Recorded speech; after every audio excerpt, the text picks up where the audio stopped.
I couldn't move.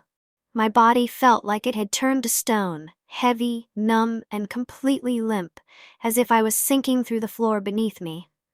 My mind was alert, painfully aware, but everything else inside me was shutting down. Next to me, my son, Mason, lay perfectly still. I couldn't quite make out the details of his face through the haze blurring my vision, but I knew he was still breathing. Then I heard it. My husband Lucas, standing just a few feet away, whispered something so cold it chilled me deeper than I ever thought possible. "It's done. They'll both be gone soon. Gone." Those words cut through me like ice. I wasn't supposed to hear that. No one was supposed to be alive to hear that. As Lucas's footsteps faded down the hallway, I fought every urge to sit up, to scream, to fight back with everything I had. But instead, I leaned closer to Mason and whispered, "Don't move. Not yet." I have no idea how I stayed calm in that moment. Maybe it was the years I spent working as an emergency nurse, the ones where keeping your cool was the difference between life and death. Or maybe it was just the raw, unfiltered instinct of a mother trying to protect her child. Whatever it was, I knew panicking would only make things worse. I had to stay still. I had to wait. Because something was very, very wrong. Let me take you back just a few hours before all this. The last time our life felt, well, somewhat normal. If you could even call it normal anymore. My name is Ava. I'm 36 years old, a mother, and until recently, a wife. I left my nursing career behind when Mason was born so I could be with him full-time. He's my whole world. Bright, curious, and endlessly perceptive, he watches everything I do, always learning, always absorbing. We've been a team since day one. Lucas, my husband for the last 10 years, used to be the life of the party. Charming, funny, the kind of guy who made everyone feel like they mattered, even strangers. But somewhere along the way, that spark faded. The charm gave way to silence. The laughter turned to late nights alone, secret phone calls, unexplained absences with flimsy excuses. Still, I held on. For Mason, for the life we built together, for the hope that maybe the man I married was still inside that quiet shell. So when Lucas said he wanted to cook dinner for us one evening, a rare thing, I took it as a sign. Maybe, just maybe, he was trying again. Trying to be present, to reconnect. He said he had a special recipe he wanted to try out. Steak, mashed potatoes, and green beans. Simple, classic comfort food. Mason was thrilled. He loves it when Lucas makes any kind of effort, no matter how small. We sat down at our kitchen table in our small house in the suburbs of Charlotte, North Carolina. The kind of neighborhood where people nod hello when you pass by and the mail carrier knows your dog's name. Our home wasn't anything fancy, but it was warm. It felt safe, or at least that's what I thought. The food smelled all right, maybe a little off, but I didn't say anything. Lucas was watching us closely, smiling more than usual, almost too much. I took a few bites, and Mason did the same. Then, I felt it. A sudden wave of lightheadedness swept over me. The room spun gently, my mouth dried up, and my stomach twisted painfully. I glanced at Mason. He was rubbing his eyes slowly, blinking like he was fighting sleep. Then he whispered, "Mom, my tummy hurts." That was the moment I knew something was very wrong. It wasn't just food poisoning. No, this was something else entirely. Then everything went dark except for the pounding in my head and the racing of my heart. My instincts kicked in, sharp and clear. I collapsed beside Mason and did the only thing I could think of. Pretend. I lay there completely still, pretending to be asleep, listening for any sounds, any clues. And then I heard Lucas's voice, cold, merciless. "It's done. They'll both be gone soon. Gone." Those words will haunt me for the rest of my life. What happened next? Even I didn't see it coming. If you had asked me a year ago, I would have told you my life was boring, but safe. I spend most of my days at home with Mason. He's 11 years old, sharp as a tack, and way too observant for his age. He asks a million questions every day, always wanting to know why things happen, how things work. I used to joke that he was my little scientist in the making. He follows me everywhere, copies everything I do. How I stir my morning coffee, how I fold laundry, even the way I hum softly when I'm thinking. Being his mom is the one thing I've never doubted, never questioned. But now, everything feels like it's crumbling beneath me. The house that used to feel like a refuge is now a trap. The man I thought I knew, the man I loved, has shown me a side I can't unsee. And Mason, my beautiful, brilliant boy, is caught in the middle of something dark and dangerous. I don't know how much longer I can stay silent, how much longer I can pretend everything's okay. But for now, I'm still here. I'm still breathing, and I'm still fighting, for Mason, for our future, for the hope that somehow we'll get through this. I may not have had the big career or fancy degrees like Lucas did, but I had Mason, and that made my life feel complete. Lucas and I met when I was 26. He was tall, sharp, and effortlessly charming. The kind of guy who made you feel like you were the only person in the room when he looked your way. Back then, he was working as a financial analyst at a growing investment firm in downtown Charlotte. He had this presence, confident without being arrogant, that drew people in naturally. We got married within a year. And honestly, in the beginning, he was everything I hoped for. The kind of husband people said I was lucky to have. He surprised me with flowers, left little notes stuck on the fridge, even made playlists for our long weekend road trips. When Mason was born, I swear he cried harder than I did. I remember thinking, this is the man I'm gonna grow old with. We're gonna build something beautiful together. But time changes things. Somewhere in the past couple of years, something inside Lucas started to shift. At first, it was little things that I brushed off. He stopped joining us for family movie nights. He stopped laughing at Mason's silly jokes. The kiss on my forehead before heading to work disappeared. I told myself it was the pressure of his job, working those long hours, dealing with demanding clients and endless meetings. He just needed space. Then came the locked phone, the hushed calls behind closed doors, the way he'd leave the house without a word about where he was going or when he'd be back. I asked questions. He got defensive. Called me paranoid, controlling. So I stopped asking. I went quiet too. For Mason's sake, I tried to keep everything smooth on the surface. Smiles at dinner, small talk, the illusion of normalcy, and then, just last week, something strange happened. Lucas came home early, earlier than he had in months, and for the first time in a long time he looked relaxed. He knelt down, kissed Mason's head, looked me in the eyes and said, "I'm cooking dinner tonight." I blinked. "Since when do you cook?" He shrugged, a little embarrassed. "Just wanted to do something nice. You've been working so hard lately." It was such a small thing, but in that moment, it felt huge. Suspicious even. But at the same time, I wanted to believe him. Wanted to believe maybe, after everything, he was trying to come back to us. So I smiled. I told him that sounded wonderful. That night, I set the table with the nicer plates. Mason picked out some music to play while we ate. Lucas was humming quietly in the kitchen, stirring mashed potatoes like he'd been doing it every day. Except he hadn't. Lucas had never cooked a full meal in the 12 years we'd been married. Not once. So yes, I was surprised. But more than that, I was trying to convince myself this was a fresh start. Dinner was served around 6. Mason had set the table, putting out mismatched cloth napkins he thought looked fancy.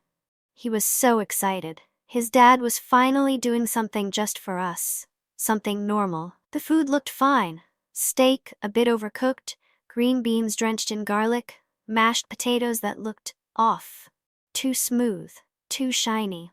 I don't know how else to describe it. I took a bite. The texture was strange, too creamy, almost glue-like. The taste wasn't bad, but there was this bitter undertone beneath the butter. I pushed my fork aside and reached for my water, swallowing hard. Mason took a few bites too. I watched him carefully. He made a face but kept eating. Lucas sat watching us, saying very little, just smiling quietly. I remember saying, "These potatoes taste a little funny." Lucas laughed, said something like, "Guess I'm not as good a cook as I thought." Then he stood up and started clearing his plate before he'd even finished eating. That's when I felt it. The dizziness came in waves, not the kind you get from standing up too fast, but the kind that made the room tilt sideways. My fingers went numb. My throat felt dry and thick. I blinked, trying to steady myself. Across the table, Mason had gone quiet. He was rubbing his stomach, eyes wide. His little fork clattered onto his plate. I reached out and touched his hand, feeling it tremble. A cold knot tightened in my chest. Something was very wrong. I wanted to trust Lucas, to believe this was just a bad meal, a weird fluke. But deep down, the whisper of instinct I'd ignored for too long screamed at me to pay attention. I had to protect Mason, no matter what it took. He looked at me and whispered, "Mom, my tummy hurts." That moment is burned into my memory. The way his eyes were wide with confusion, like he sensed something was terribly wrong, but didn't have the words to say it. My instincts kicked in immediately. I reached out for him, but my arm felt like it belonged to someone else. Heavy and unresponsive, my muscles wouldn't obey. My vision started blurring around the edges, making the world wobble. I struggled to keep my eyes open. And Lucas? He wasn't rushing to help. Not panicking. Just standing there by the sink, scrubbing his hands slowly, methodically, like he was washing something away. I knew right then that something was horribly wrong. My heart pounded hard even as my body betrayed me. I realized I couldn't speak, couldn't call out for help, but my mind was clear, sharp. One word echoed louder than everything else. Protect Mason. I looked at my son. He was slumping in his chair, weak and pale. So I did the only thing I could think to do. I gently grabbed him, guiding him to the floor beside me as I collapsed, pretending to pass out. I pressed his small hand under mine, squeezing as gently as I could, just enough for him to feel it, to know I was there. Then we lay there, silent and still. That's when Lucas walked back into the kitchen, and I heard it.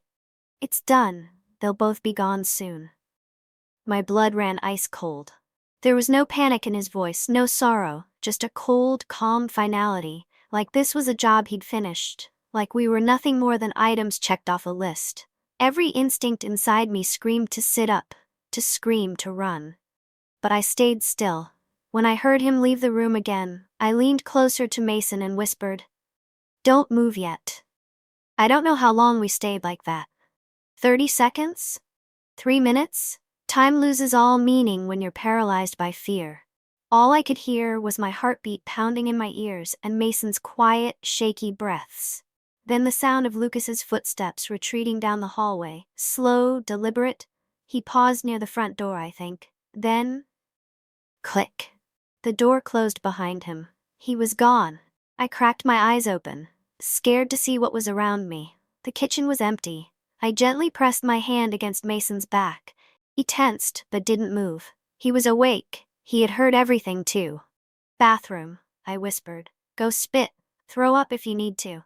He blinked, scared, but he understood. Mason may be only 11, but he's so smart. He crawled down the hallway with shaky legs. I followed, dragging my own legs behind me like they weighed 100 pounds each. We made it to the guest bathroom.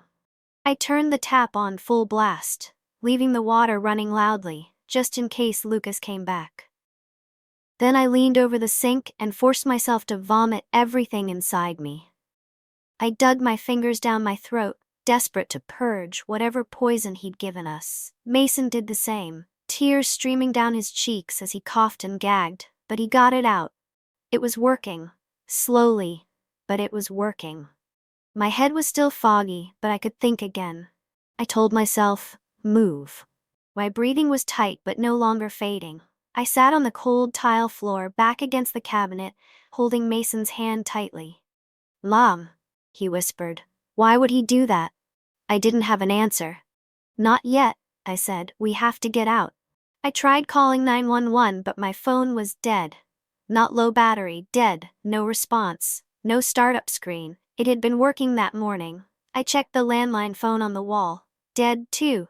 That's when I realized how much Lucas had planned this. "No time," I whispered. "We have to go now." I grabbed the emergency flashlight from under the sink, pulled Mason's hoodie over him, and led him through the laundry room into the garage. The cold air hit us as I opened the garage door. We had to get out. We had to survive. I had to be quiet. We both did. I didn't know if Lucas had really left or if he was watching us from his car or hiding somewhere outside. I opened the garage door manually. It groaned loudly enough to make my heart jump. I peeked out. No car in the driveway. No one on the street, just the empty stillness of early evening. "Go," I whispered to Mason. Barefoot, he ran across the lawn toward our neighbor's house. Mrs. Henderson had lived there for over 20 years. She was in her 70s, tough as nails and always home. I hobbled after Mason, my legs still weak and wobbly, my vision swimming. By the time we reached her front door, Mason was pounding hard. She opened it quickly, surprised to see us, but one look at our faces and she knew something was very wrong. "What happened?" she gasped. "No time," I managed to say between breaths. "Call 911. He poisoned us. My husband, he tried to kill us." Her face shifted instantly from shock to action. She pulled us inside, locked the door behind us, and grabbed her phone. Within 5 minutes, I heard the distant wail of sirens. For the first time in what felt like forever, I let myself breathe. We were still alive. But the nightmare was far from over.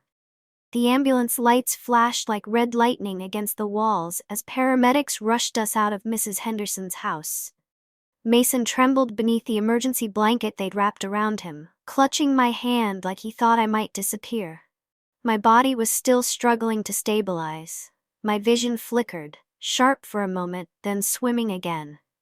But I was conscious, alive, and so was Mason. That was all that mattered.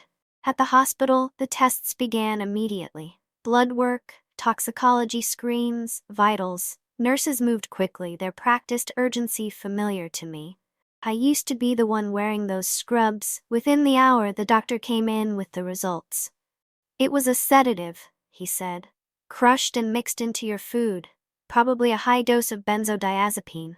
You were lucky to vomit it out when you did." Lucky. That was the word they kept saying. But this wasn't luck. It was deliberate. Not just what Lucas did, but what I did. The whisper to Mason. The bathroom. The escape. That was instinct. That was survival. When the police officer arrived to take my statement, I told him everything, word for word, step by step. Then I asked, "Did you find him?" The officer's jaw tightened. "He's not at the house. The car's gone. We've issued a statewide alert." I felt my stomach drop again. Not from poison this time, but from the sickening possibility that he could get away with this. That he might disappear and leave us forever, looking over our shoulders. But less than 48 hours later, they caught him at the airport trying to board a flight to Miami with a fake passport and a second phone. He hadn't just poisoned us and run. He had planned this for weeks. Maybe longer. And it wasn't until my sister, Alina, flew in that the final piece of the puzzle slid into place. We were sitting in the hospital room, Mason finally asleep in the bed next to me. Alina leaned forward with a look on her face, part disbelief, part heartbreak. "I didn't want to say anything," she whispered. "But Ava, Lucas has been cheating. I've known for 2 months." I just stared at her, she continued. "I saw him with a woman. Young, maybe 25. They were at that restaurant by Uptown. He kissed her. I followed them. They went back to a condo. I didn't tell you because I wasn't sure what to do. I thought maybe Lucas was just going through a rough patch. A crisis. But you have to understand, this was never just an affair. This wasn't some fleeting mistake or a moment of weakness. This was an exit strategy, and it got worse. That woman? Turns out she came from a wealthy family. Her father had passed away recently, leaving her a substantial inheritance. But there was a catch. She had to marry someone without children, without any prior debts or complications. Lucas was trying to remake himself into that version of a man, free of a wife, free of a son, free to start fresh. The poisoning, the fake documents, the airport escape. Suddenly, everything made sense. He wasn't just trying to leave us behind. He was trying to erase us. They charged Lucas with attempted murder, felony child endangerment, and use of a controlled substance with intent to cause harm. At first he pled not guilty, hoping to claw his way out of the mounting evidence. But the mountain was too high, and the truth too solid. Now he's serving life in prison, with no chance of parole. And me? I'm still trying to pick up the pieces. But the truth? I'd rather live in broken pieces than in a perfect lie. Every morning now, I wake up with a different kind of gratitude. Not for the grand things, second chances, justice, revenge. But for the small ones, the sound of Mason laughing in the other room, the quiet click of the front door locking at night, the warmth of sunlight pouring through the kitchen window as I make my coffee. A house where I know we're safe. It's been 3 months since the night everything fell apart. 3 months since I collapsed on the kitchen floor beside my son. 3 months since I heard Lucas whisper that we'd be gone soon. It still feels surreal to say those words out loud. Even now it doesn't feel real. But it was. And we're still here. Mason and I have both made full physical recoveries. Doctors told us the dosage of sedative was dangerously high, designed to look like an accidental overdose, something that could be written off or dismissed. If we hadn't vomited it up in time, we might not be here to tell this story. That thought follows me like a shadow. Mason doesn't talk much about his dad. Sometimes I catch him staring out the window, quiet and lost in his own thoughts. Other times he crawls into bed with me in the middle of the night, just to be close. I don't push him to talk. I let him lead. He's healing on his own terms. So am I. Right now, we're living with my sister, Alina. She's been our rock. And even though she felt guilty for not telling me about Lucas's affair sooner, I never once blamed her. Because here's the truth. We all miss things we don't want to see. I didn't want to believe Lucas was capable of hurting us. The man I married, the father of my child, planning our erasure like it was a business deal. But he was. The motive was as cold as the act itself. Money, image, a future that didn't include us. Eventually, he pled guilty. There was just too much evidence to fight. The poisoning, the fake ID, the plane ticket, the bank transfers. He's now serving life without parole. And while I can't say I found peace yet, I found something more important. Clarity. People always ask me what I learned from all this, what I would say to other women or anyone in a situation like mine. So here it is. Listen to your instincts. Even when they whisper. Even when there's no proof.